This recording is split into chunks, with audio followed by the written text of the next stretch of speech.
Full HD, niin tai se ei ole niin ihan niin kuin se on 1440 tai 1280. Se on vähän vajaa.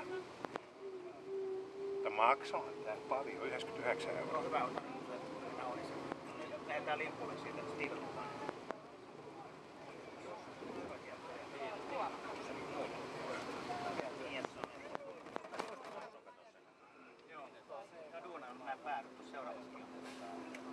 Ne on remontoitu hiljalleen niin uusiksi. Siinä on vedetty tommonen uusi.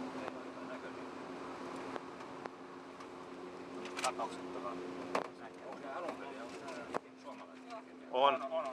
Ja tästä tulee nyt venäläiset taloja, tulee pohjaan. Tolukseri Joo.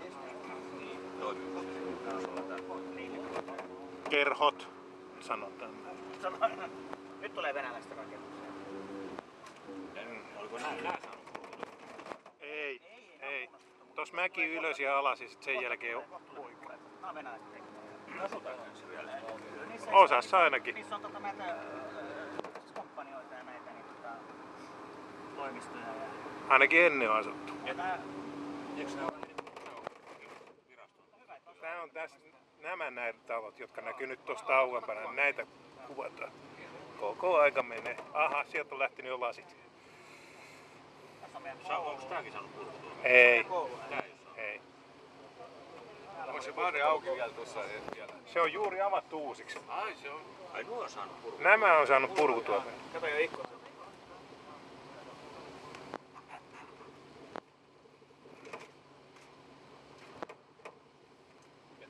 Tää on se. Se on se. Katsotte pankkiin. Ne on saanut purkutua. Siellä me käytiin. Ei ole asukkaita. Ja väitti, että se on huonossa kunnossa, että halvempi muka purkaa kokonaan kuin rempata. Jota mä en kyllä usko. Mutta jatkossahan se ilmeisesti varuskunnan raja tulee johonkin tähän. Varuskunnan portti on ollut aikoinaan, niin mä sanon... Tulee tähän, kato Joo, mutta mä kerron. Se on ollut, Suomi on ollut ihan tuossa, mistä toi Kaltsia aletaan. Niin meinaatko Harjukyläkin jää sulkupuolella? Joo, ja kato kruunu. Siis ei niillä ole mitään asiaa tänne. Niin, mutta Se on ollut tässä. Oli aikoinaan puomi. oli kivi vielä jäljellä. Kivi oli tosiaan. Joo, siinä oli semmonen yksi rakennus ja se oli puomi oli siinä. Tuossa ollaan Katjussa. Mut sitten kato, kun sehän ajettiin tuolta noin, niin eihän tätä tietä ollut ennen 60-luvulta. Tää on 60-luvun missähän vaiheessa tuli tää asfalttitie. Ajettiin tuolta Harjunkylän ja Hilan kautta. Niin mentiinkin jo, niin meni jo.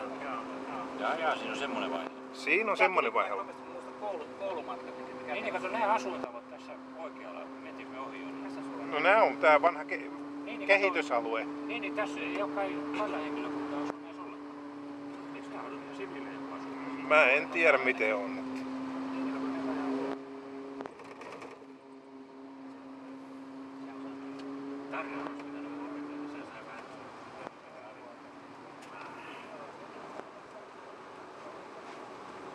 Mutta ajattelin, se on hurja homma, jos tulee. Se on kaikki osastot.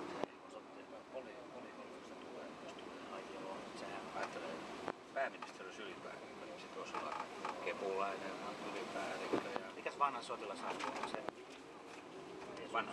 Niin on, siis sehän on onko se ylikerrassa?